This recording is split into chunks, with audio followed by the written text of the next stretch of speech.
Bonjour à tous, nous sommes toujours au Salon international de Cannes sur l'intelligence artificielle et je suis avec un responsable industriel de l'IA générative chez DXC. Bonjour. Bonjour Cécile, Voilà. Enchanté d'être ici et de partager notre expertise technique dans ce salon à Cannes. Voilà, je voulais vous présenter aujourd'hui un des cas d'usage qui nous permettent d'appliquer l'intelligence artificielle à des processus manufacturiers ou alors à des processus médicaux. Ah d'accord. L'idée, c'est de pouvoir utiliser ce robot, ce bras robotisé, et d'utiliser l'intelligence artificielle pour faire de la détection de mouvement, pour améliorer l'appréhension fine et permettre de gérer des processus industriels assez particuliers. On pourrait aussi envisager des processus médicaux, en fait une aide à la gestion de mouvements fins pour des chirurgiens par exemple. Et en fait l'idée ici, c'est de pouvoir permettre aussi aux robots de faire des tâches complexes dans des environnements sécurisés ou pas forcément accessibles à l'être humain. Et on envisage aussi par la suite d'utiliser l'intelligence artificielle pour de l'apprentissage tel qu'on l'entend avec le reinforcement learning, de manière à ce que le robot puisse aussi apprendre de ses erreurs et automatiquement se corriger. Donc ça, c'est un petit peu ce qu'on voit, les tendances importantes dans le métier.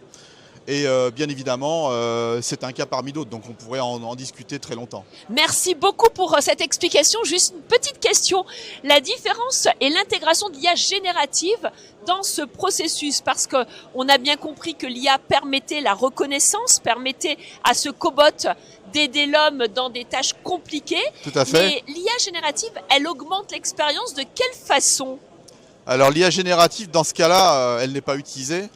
On a d'autres cas d'usage. L'IA générative peut permettre, par exemple, dans le cas d'appels d'offres qu'on reçoit en interne par des clients lambda, de pouvoir en fait scanner le document, de le numériser, de le résumer surtout, et de nous permettre de récupérer les informations essentielles pour accélérer en fait l'analyse du document et la génération de la réponse adaptée aux besoins de l'entreprise. Bien évidemment, il y a toujours une dimension humaine au-delà de ça. On ne peut pas se fier complètement à l'intelligence artificielle générative. Bien sûr. Il peut y avoir des cas d'hallucination tels qu'on les explique. Bien sûr. Mais l'idée, c'est d'augmenter l'ingénuité d'un expert qui va travailler sur cet appel d'offres, par exemple, et de lui permettre de travailler plus rapidement et d'avoir bien évidemment l'information la plus pertinente pour le client. Voilà. Merci beaucoup Yves.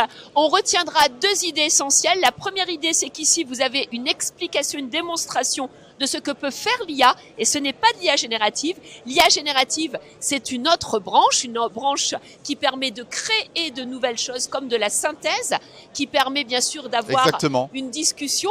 Et c'était important sur ce salon de bien comprendre la différence entre les grandes briques de l'IA sur tout ce qui est parole, vision, robotique et connaissance, et l'IA générative qui est une autre branche et qui permet de la création, de la génération de nouvelles idées et de nouvelles tâches. Merci, c'était passionnant et c'est une entreprise américaine intéressante à aller voir. Je vous conseille d'aller sur leur site. Venez nous voir au stand, on sera très content de vous faire une visite guidée.